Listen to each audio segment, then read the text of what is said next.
Bailey here. We're going to be going through the catalyst exam question in this video. So in this first question, we are looking at the use of different compounds, so magnesium dioxide, copper oxide, sodium chloride, but also potato, at how it can decompose our hydrogen peroxide. So we've looked at hydrogen peroxide decomposition before. That is often used in elephant's toothpaste and is decomposing to produce oxygen and also water.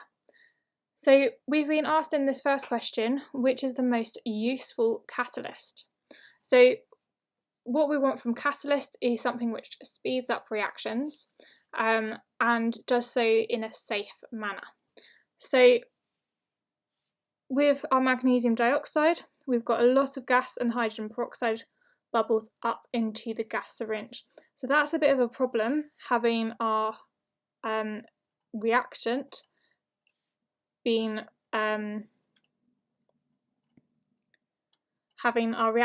up into the gas syringe, because that's going to interfere with the reaction. And then the sodium chloride and copper oxide, there aren't very many bubbles going on. So therefore our potato is our best catalyst because it is effective.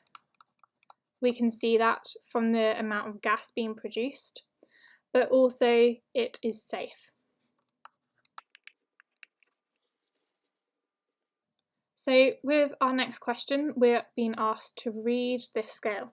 So we're going between 50 and 100, and we've got 1, 2, 3, 4, 5 gradient lines, so we're going to be going up in tens. So 50, then that will be 60, 70, and we're halfway between 70 and 80, and therefore we can go for 75 being our answer there. For part C, we're being asked to complete a table showing results. Now, crucially here, we've not been given any headings.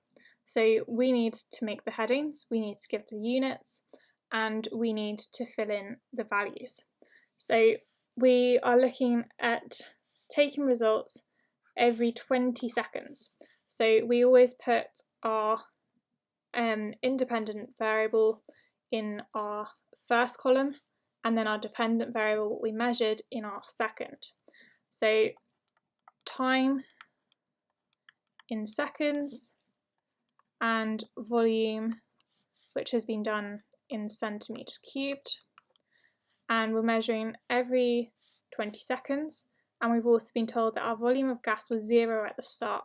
So we can include that point there. So at 0 seconds, our volume was 0 centimetre cubed.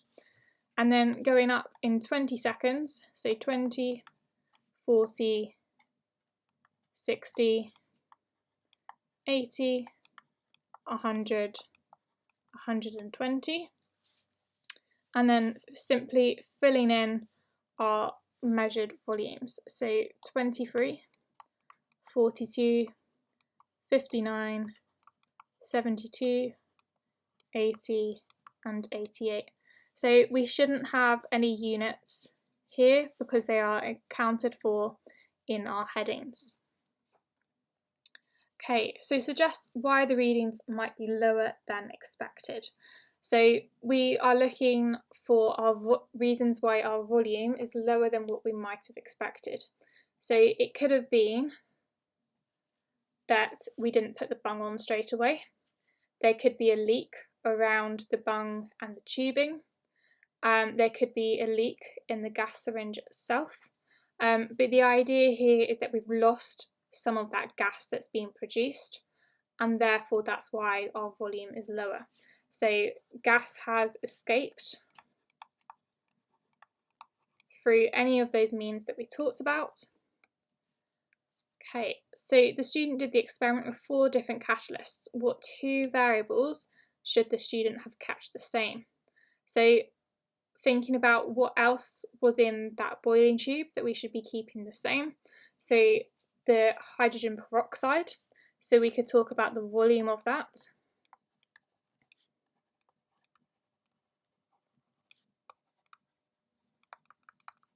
And then also, in order to directly compare those catalysts, we should make sure that we're using the same mass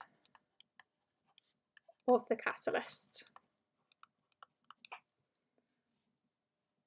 So second question now, so why are catalysts used in reactions?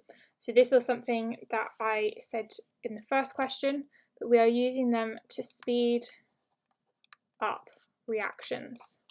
And they're useful because they get reformed in the reaction, so they can continue to speed up the reaction and therefore remain behind at the end to be reused for the next reaction. So this figure is showing a reaction profile for a reaction without a catalyst. Label the activation energy, EA, for the reaction in figure 1. So activation energy, this is the energy we need in order for our reaction to begin. So that goes from our reactants to the top of that peak. So it's the energy that we need to overcome that barrier. Label the energy change for the reaction, so going from the reactants to the products. So we could draw another line here, and this is our energy change.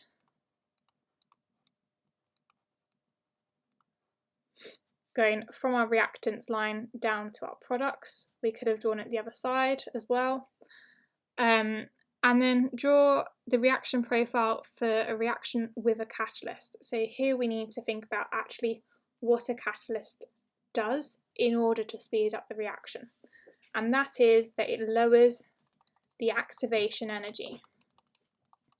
So our reactants and our products lines stay the same. But what we've done here, you can see the dotted line, is we have lowered that activation energy. We require less energy in order to overcome that barrier. Okay, so figure 2 shows 3 different shapes of the same catalyst. Each has the same volume. Evaluate the effectiveness of the shapes of the catalyst in figure 2. So by evaluate, that means we need to reach a judgment. So which one is going to be the best? So what we are looking at here is our different surface areas. So B has the lowest surface area, whilst C has the highest. And so C is going to be our most effective catalyst because it has that larger surface area. So the greater the surface area, the more effective the catalyst, and this is because it has a higher number of sites where the reaction can take place.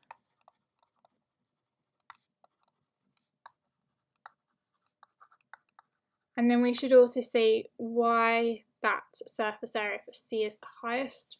So by using a hole and those bridges, then the surface area increases.